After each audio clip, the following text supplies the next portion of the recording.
Welcome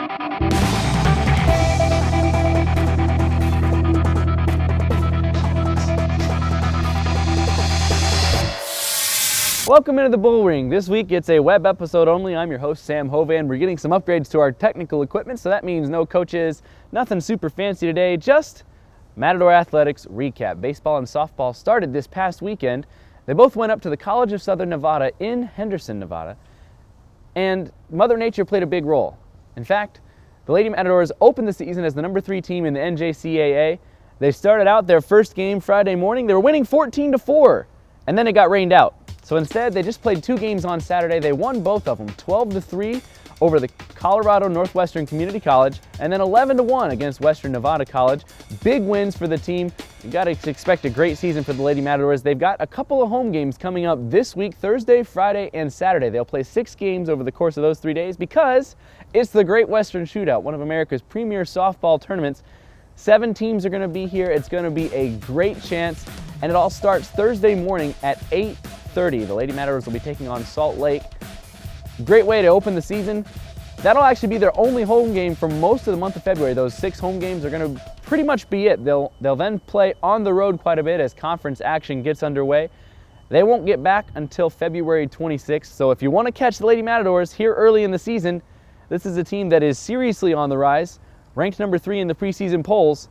The only place you can do it is right here at Charlie Dine Softball Field, and it's only this weekend, Thursday, Friday, and Saturday. And for the Matador men's baseball team, they also started out pretty well this season. Again, they were headed to the border battle, get a chance to play a lot of games against a lot of teams. Rain washed all that out. So what does that mean? They had a 4-game series instead with the College of Southern Nevada, the team that was going to host the tournament, and they split it. Win 1, lose 1 each day. They lost their first game 6-1, then won 10-9. And then the second day on Super Bowl Sunday, because they had to bump everything back a day, they lost their first game 14-3 before winning the final 3-2. So a couple of close late wins for Arizona Western's men. They played earlier today against Scottsdale Community College. We couldn't quite get the results in time for the show. And then they're headed on the road to play Yavapai February 10th before heading back home. Home conference opener against Central Arizona College on February the 14th. That's Matador baseball as well as the softball teams. Their season's just getting underway. We're going to kind of transition to basketball a little bit. Both teams split this past week. We'll talk about that next right here on the Bullring.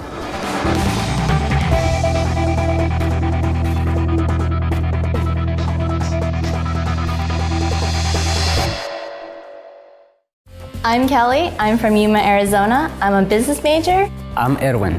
I'm from San Luis, Arizona. I'm a mathematics major. I'm Chelsea. I'm from Florida. I'm a psych major. I'm Andre. I'm from Fresno, California.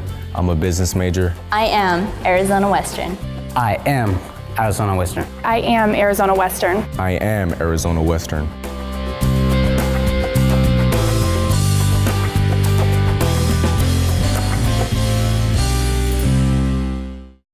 It's time to talk a little bit of basketball here on the Bullring. The Matador men and women both played 2 games this past week, and they each went 1-1. We'll start first with the Matador women. They lost at home last Wednesday night to Mesa Community College, 43-41 in a defensive struggle back and forth. Stephanie Schmid kind of led the way for the team, broke out of a little bit of a shooting slump, although nobody shot extremely well in that one. She finished the game by leading the team with 14 points, and then Jasmine Oliver also had 11.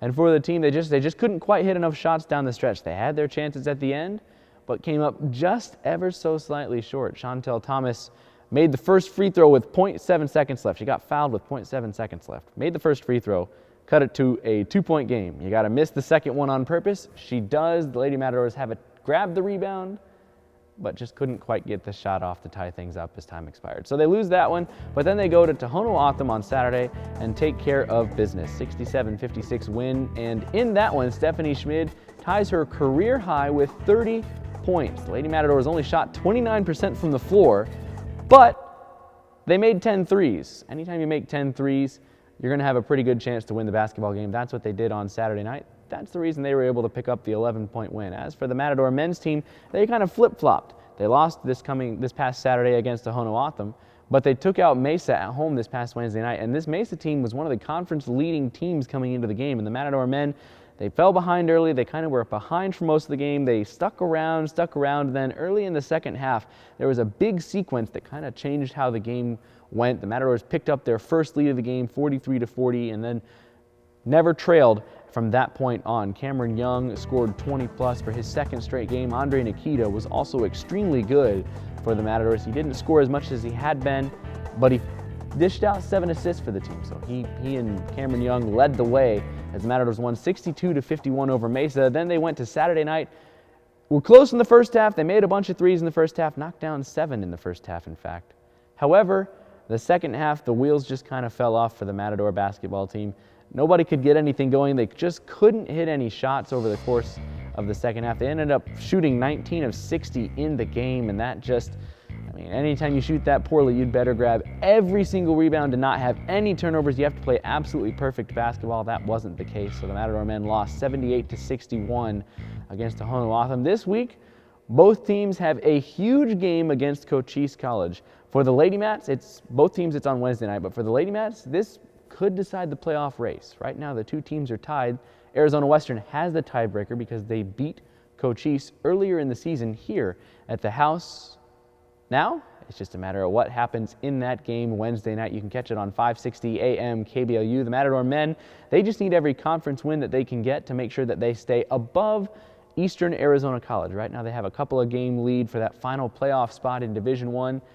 But they just got to stay there. You got to make sure you finish the season strong. And then on Saturday night, both teams host Chandler Gilbert Community College in a big game that they hopefully they need to pick up the win. Chandler Gilbert's been playing a lot better on the guys' side of things since Christmas break, as have the Matador men. So it should be a great matchup. And the Lady Matadors, they just need to make sure that they keep pace. If they can win in Cochise and then win on Saturday, that can give them a really big leg up in the conference playoff race. That game, of course, will be right here on AWC TV.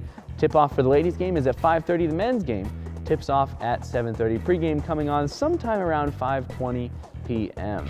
Well, that's all we've got planned for the show today. Got to say a big thank you to Marcelo Pena, doing a great job making sure that I look good, or at least as good as I'm going to be able to look. Also, thank you to Travis Mitchell for all the graphics work and the editing that he does. He's not able to be with us today normally because he's learning all the new technology. And then, of course, thank you for the fans. If we didn't have you, Matador Athletics just wouldn't be the same and may not even be possible. So thank you for your support.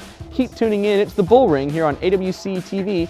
Catch us every week, 7 p.m.